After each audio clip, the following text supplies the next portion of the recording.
औज़ुबिल्लाहिमिनश्शैतानिर्रजीम बिस्मिल्लाहिर्रहमानिर्रहीम।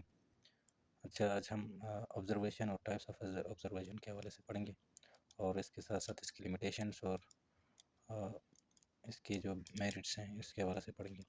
तो सबसे पहले ऑब्ज़र्वेशन क्या है, इसको हम स्टडी करते हैं। तो observation is a process of deeply और क्लोजली ऑब्ज़र्विंग और मॉनिटरिंग समवन और समथिंग। यानी ये कह रहा है कि ऑब्ज़र्वेशन एक ऐसा प्रोसेस है जिसमें क्लोजली किसी चीज़ को मॉनिटर किया जाता है, ऑब्ज़र्व किया जाता है। तो सेकेंडली बताता है कि observation is a planned and systematic watching that involves studying of the problems. इसके अंदर ये कह रहा है कि ऑब्ज़र्वेशन एक ऐसा सिस्टमेटिक और प्लान्ड एक सिस्टम है जिसके अंदर प्रॉब्लम्स को स्टडी किया जाता है। तो it involves proper planning, execution and interpretation. ये प्रॉपर प्लानिंग और एग्जीक्यूशन और इंटरप्रिटेशन के ऊपर मुश्तमिल है। तो इसके बाद हम पढ़ेंगे टाइप्स ऑफ ऑब्जर्वेशंस। तो इसके बहुत सारे टाइप्स हैं, लेकिन हम पढ़ेंगे two types of observation, natural observation and participant observation. Natural observation एक ऐसा ऑब्जर्वेशन है जिसके अंदर हम किसी नेचुरल इन्वायरमेंट में किसी बंदे को या किसी स्टूडेंट को ऑब्जर्व करते हैं।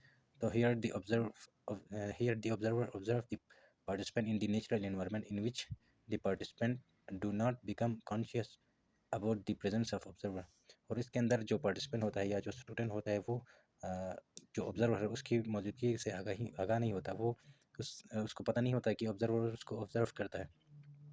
तो इसके बाद यह कह रहा है कि teacher observe the children in playgrounds in any other social situation when student may not become conscious of his presence.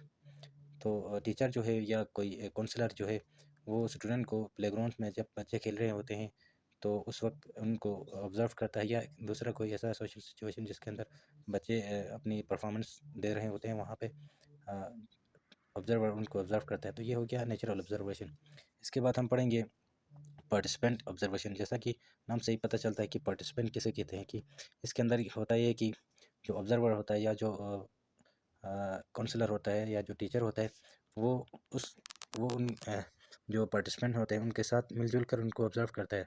तो हम पढ़ेंगे ये इसके अंदर पढ़ेंगे कि ये बेसिकली पार्टिसिपेंट ऑब्जर्वेशन होता क्या है। In participant observation the observer become the part of the group which he wants to observe. यहाँ पे यही कह रहा है कि ये एक जो ऑब्जर्वेशन है इसके अंदर जो काउंसलर होता है या जो टीचर होता है वो उस ग्रुप का हिस्सा बन जाता है। In this observation the participant are conscious about the presence of observer.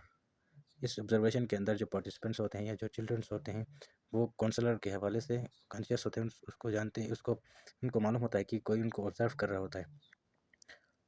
It disclose the hidden facts of the participant.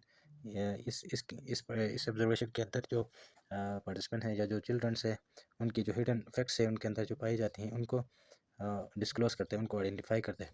तो इसके बाद हम पढ़ेंगे merits and demerits of observation. सबसे पहले हम बात करेंगे कि मेरिट्स, इस ऑब्जर्वेशन की मेरिट्स क्या है। सबसे पहले data is collected in a natural setting. Observation के अंदर डेटा को एक नेचुरल सेटिंग के अंदर कलेक्ट किया जाता है, बच्चों को एक नेचुरल एनवायरनमेंट के अंदर उनको ऑब्जर्व किया जाता है। सेकंड ये है कि the observer is directly observe the student. यहाँ पे ये कह रहा है कि ऑब्जर्वर जो है ना वो उनको डायरेक्टली ऑब्जर्व करता है, उनको थ्रू आउट खुद उनको ऑब्जर्व करता है, उनको मुशाहिदा करता है कि उनके बिहेवियर के अंदर क्या क्या चीज़ें पाई जाती है। It needs no laboratory and a costly apparatus. इस ऑब्जर्वेशन के लिए कोई ऐसी मखसूस जगह या मखसूस लेबॉर्ट्री नहीं चाहिए। जैसा कि अगर हम बच्चों को अगर ऑब्जर्व करना चाहते हैं तो वो ऑलरेडी स्कूल के अंदर है, एक नेचुरल एनवायरनमेंट के अंदर वो बैठे हुए हैं, उनके लिए कोई मखसूस जगह की ज़रूरत नहीं होती और ये कॉस्ट इसके लिए कोई ख़ास मखसूस कॉस्ट की ज़रूरत नहीं होती। हाँ, इसके बाद it can be applied for all ages of children. ये तमाम एजेस के बच्चों के लिए इस्तेमाल किया जा सकता है। It can be applied for an individual as well as a group of people. ये तमाम जो ये किसी एक बंदे के लिए भी इस्तेमाल किया जा सकता है ऑब्जर्वेशन, किसी एक बंदे के लिए की भी ऑब्जर्वेशन की जा सकती है या एक ग्रुप ऑफ पीपल की भी ऑब्जर्वेशन की जा सकती है। It is more reliable, valid, objective and scientific. जब हम ऑब्जर्वेशन करते हैं तो उसके से जो डेटा कलेक्ट करते हैं वो क्या होता है, क्योंकि हम डायरेक्टली किसी को ऑब्जर्व करते हैं तो ये डेटा जो है ना वो रिलायबल होता है, वो वैलिड होता है और एक साइंटिफिकली हम उसको ऑब्जर्व करते हैं। तो इसके बाद हम पढ़ेंगे demerits are the limitation of observation की, इस ऑब्जर्वेशन के डीमेरिट्स क्या हैं या इसके लिमिटेशंस क्या हैं, इसके हवाले से हम पढ़ेंगे। सबसे पहले difficult to train observer. Observation के लिए ये है कि उस ऑब्जर्वर का एक ट्रेन ऑब्जर्वर का मिलना बहुत मुश्किल होता है। तो यहाँ पे ये कह रहा है, it is not used for past events. Observation किसी भी पास्ट इवेंट के हवाले से के लिए नहीं किया जा सकती, क्योंकि जो इवेंट हो चुका है वो हो चुका है, उसको अब हम मौजूदा दौर में नहीं ला सकते। अच्छा, इसके बाद it is not stable for studying opinions. हम किसी के ख्यालात को स्टडी नहीं कर सकते, ख्यालात को ऑब्जर्व नहीं कर सकते, किसी की बोली हुई बातों को हम ऑब्जर्व नहीं कर सकते।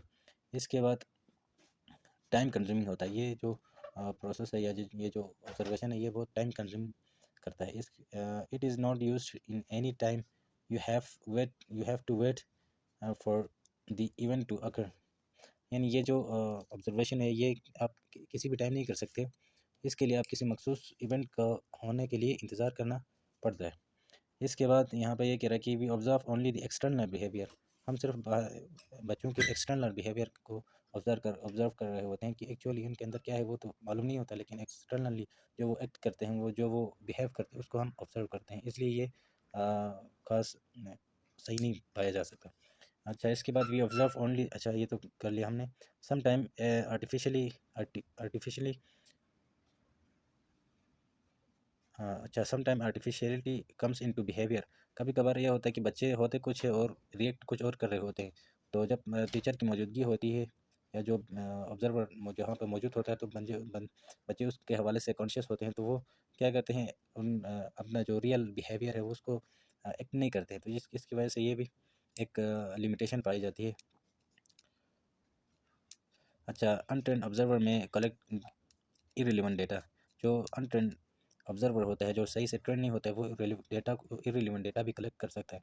अच्छा, इसके बाद लास्ट जो है, observation is related after recorded after the action of the observer. अच्छा, ये जो इसकी ये लास्ट लिमिटेशन जो है, वो ऑब्जर्वेशन जो की जाती है, वो उसका जो डेटा कलेक्ट किया जाता है, वो उसके ऑब्जर्वर के ऑब्जर्व करने के आखिर में किया जाता है। इसलिए ये इसकी लिमिटेशन यहाँ पे ख़त्म हो जाती है। तो आज हमने पढ़ लिया कि ऑब्जर्वेशन क्या है, what is observation, types of observation, और इसके बाद merits and demerits of observation. शुक्रिया।